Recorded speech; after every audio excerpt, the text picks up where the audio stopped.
Hey, it's Mac with PriceActionTradingSystem.com, and it is Tuesday, and it's September the 15th. This will be our chart lesson for the day.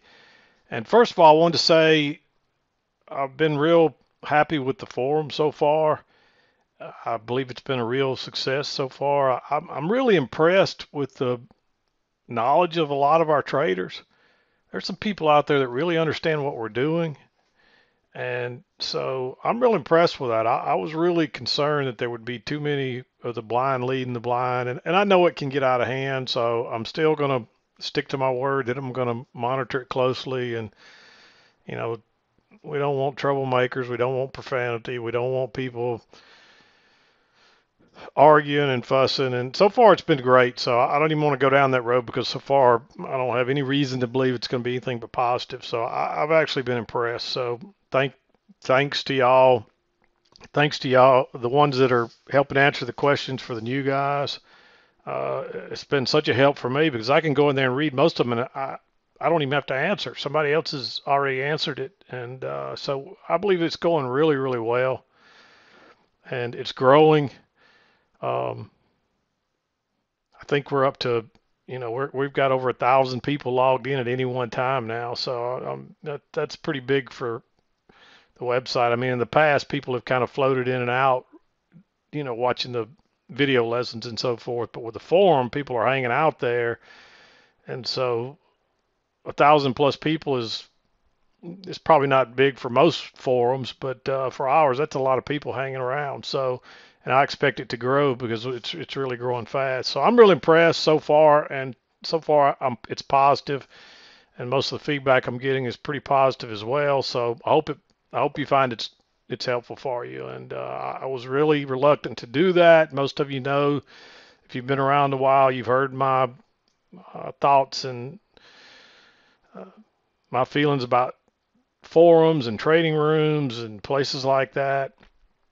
And some of them are so big, some of these forums that probably have thousands and thousands of people are probably going to have a lot more headaches than what we're going to have. I mean, we're a small community, so it's getting bigger every day, bigger than I really expected or ever planned for. But it's I'm impressed with it, and I'm enjoying it, and I'm glad that I'm getting some help and some relief, and my emails have slowed down a lot considerably. So I think it's going to be allow me to do more of the stuff I need to be doing, which is creating more content, working on the new complete video course and so forth. So a lot of good things coming, but it's slow moving for me, just basically for a time factor because still I make my living trading. I do this other part more. It started more as a hobby. It's turned into a business, but it's not a business that would support me at this point, not replace the income I've got right now. So honestly, if you added up what I make off the website based on the time I put in, it's probably less than minimum wage. And some of you probably laugh at me and say, well, why do you go through all that hassle? Why do you do that? I do it because I like it and I enjoy it. And it doesn't feel like work to me. Trading is my life now. Trading is changed my life for me, and I hope it's changing other people's lives. And that's the reason I do this. So anyway, I didn't mean to get off on that tangent, but I just felt it was worth mentioning that it seems to be going well. And thanks to each of you for your help, your input, for the community, and just for the type of place I think that we're going to have here. And I think most of you are in agreement and want that kind of place, not something that's out of hand and crazy and you can't learn anything and you can't say anything without people, coming down on you and for I mean you know what I'm talking about. I don't even want to go down that road again. So, but let's talk about the trading. Somebody asked me before I get onto the chart list. It's pretty short today. It's mostly just sideways.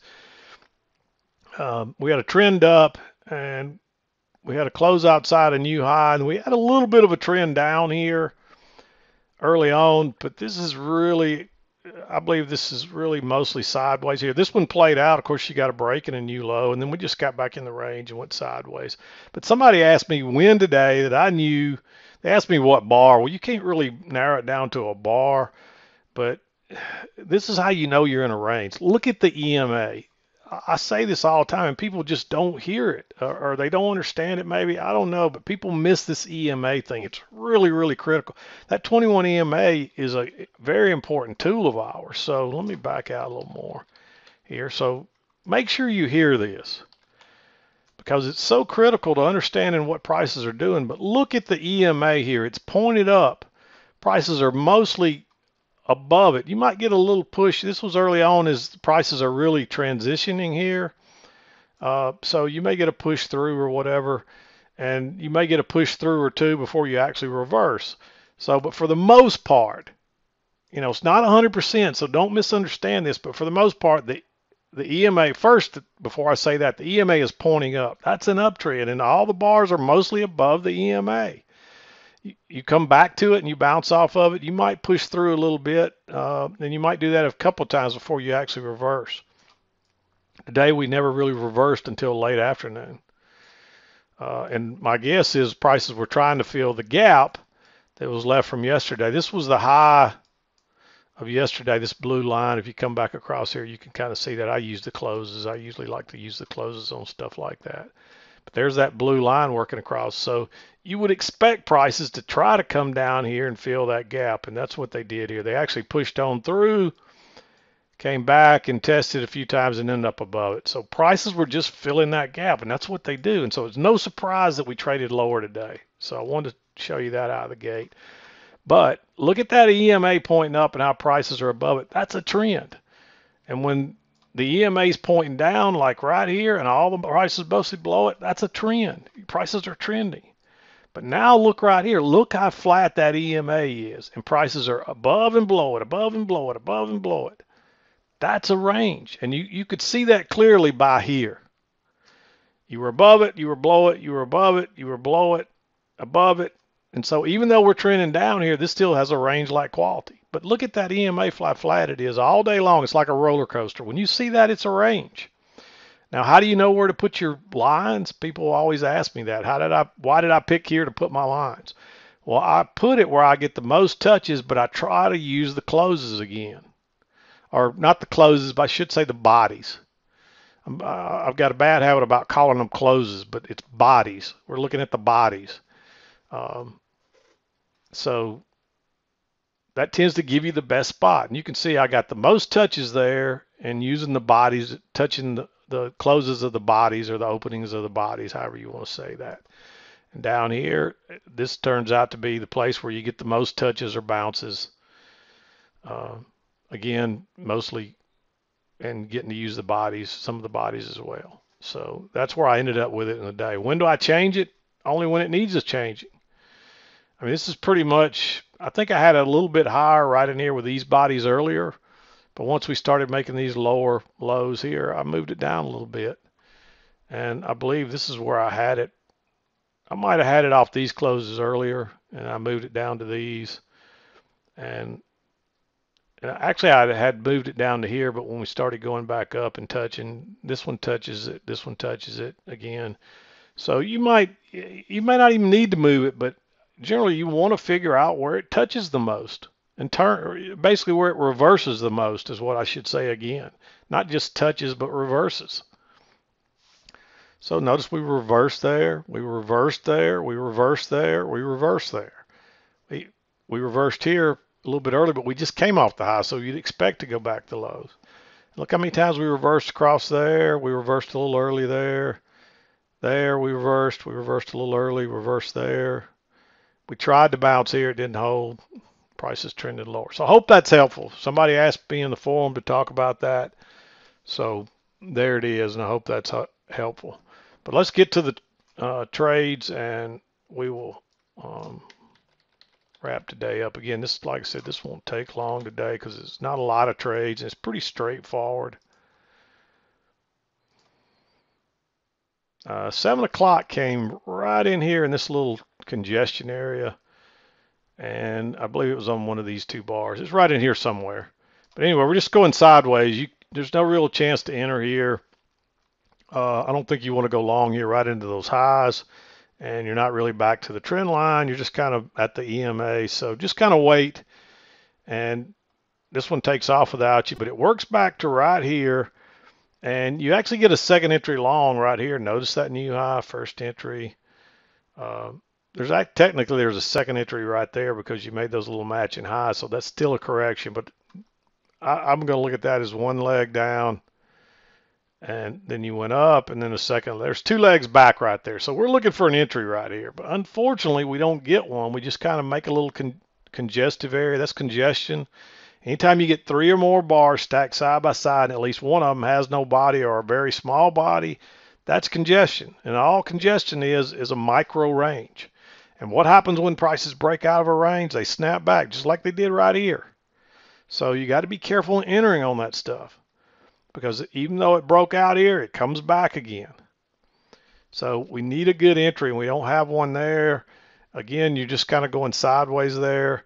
But notice you did make a new low here, and then you get a first entry and a second entry, and you get a little breakout pullback there all together. And the trend is up, so you're looking for long. So I like going long. You do have enough room to get out before that high. Doesn't matter. It keeps going higher. But that's the first trade I really saw. You had to wait till almost 8:40 before you had a decent trade today. And that's hard for people to do. I bet you there's several of you watching right now that entered back and forth here and got chopped to pieces because you can't be patient. You're not waiting for the setup.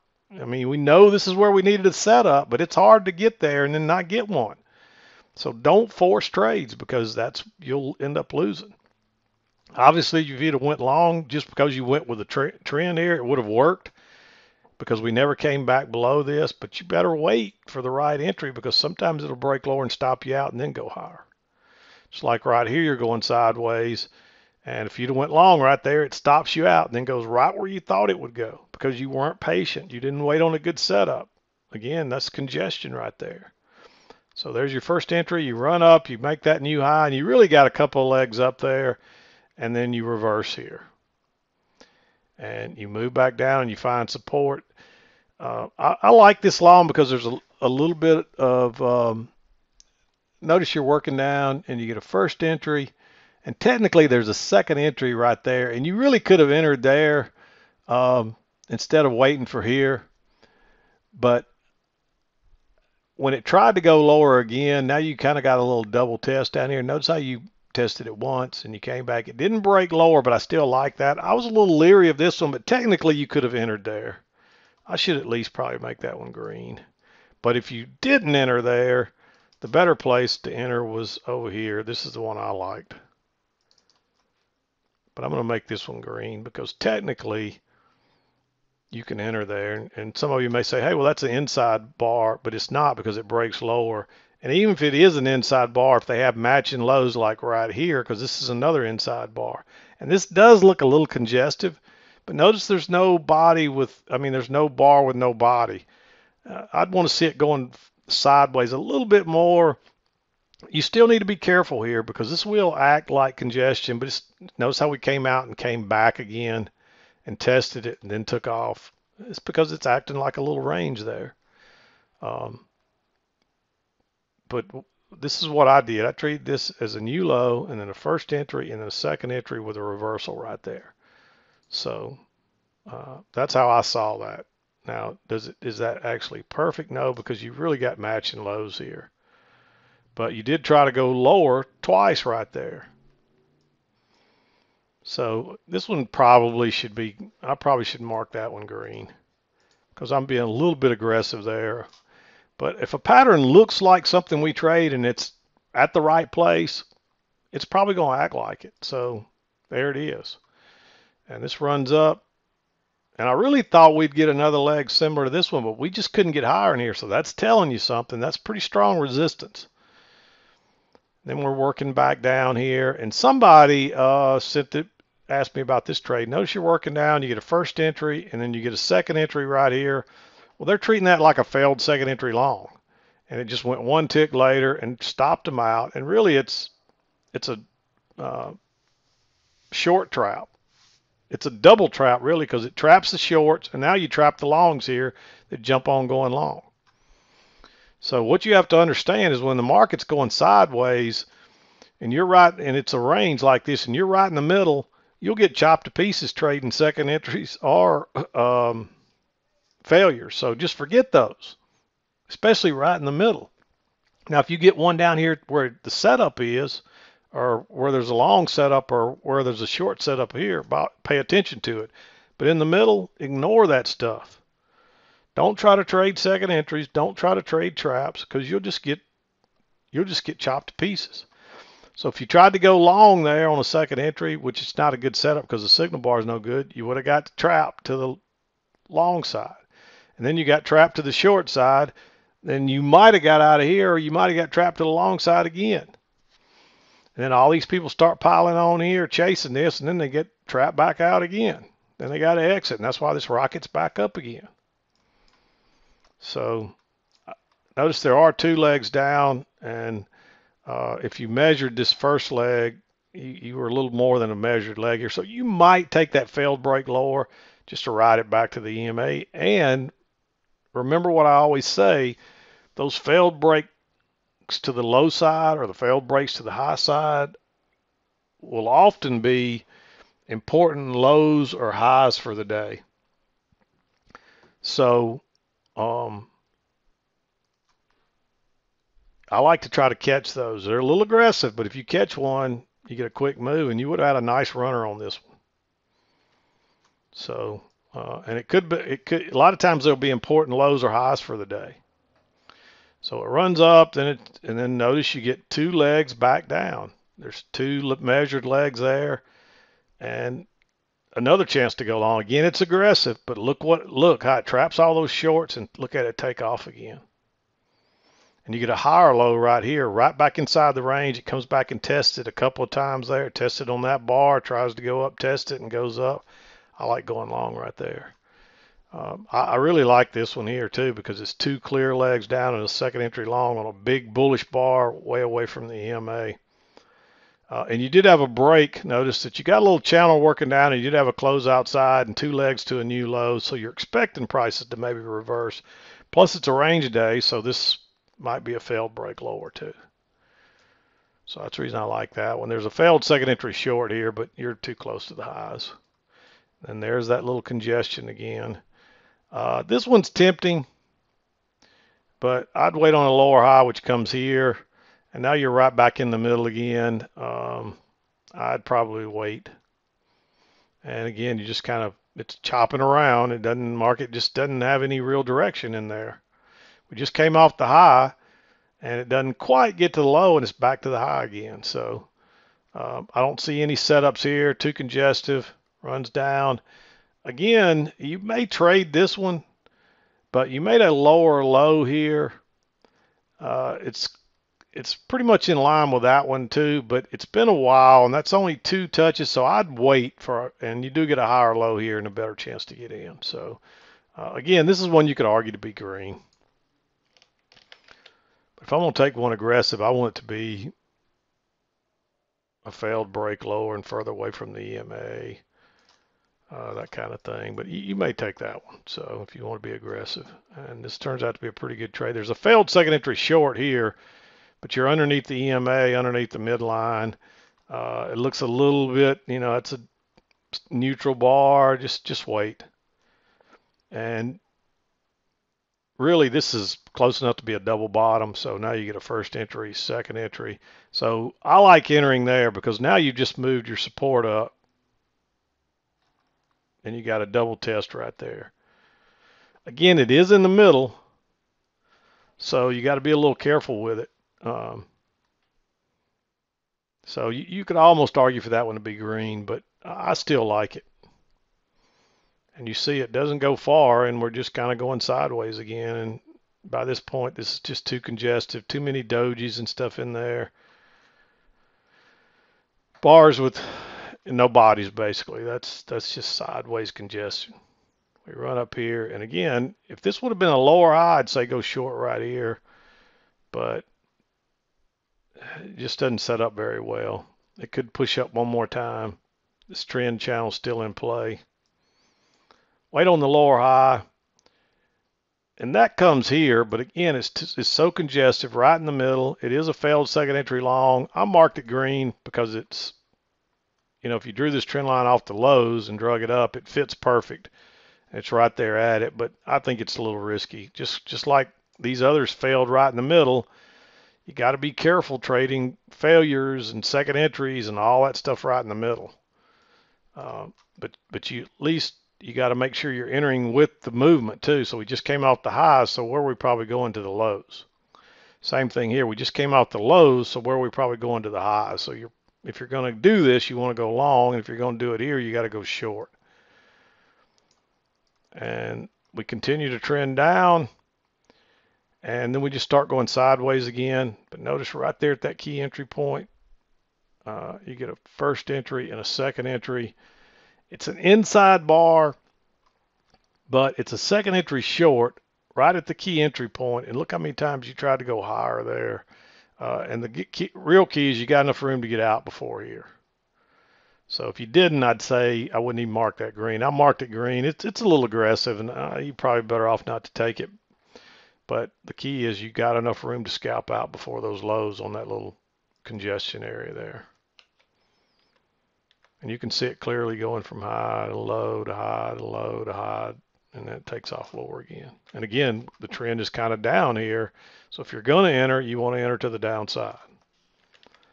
So that was it today. Not a lot of trades. Most all your best trades are going to be off these lows or off the highs. And you see, we just didn't get much off the highs. And the bias was a little bit up until probably late over here. So you mostly want to be looking for longs anyway. So I hope that was helpful. I'm not going to beat around the bush today. I'd like to get out of here and get this uploaded by 5 for you guys, so guys and gals. And so I'm going to wrap it up, and we'll be back again to do it tomorrow. I think that's going to get it. Seems like there's something else I wanted to mention, but I think that's going to do it. So I'm going to wrap it up. We'll be back again to do it tomorrow. This is Mac with PriceActionTradingSystem.com, and we'll see you next time.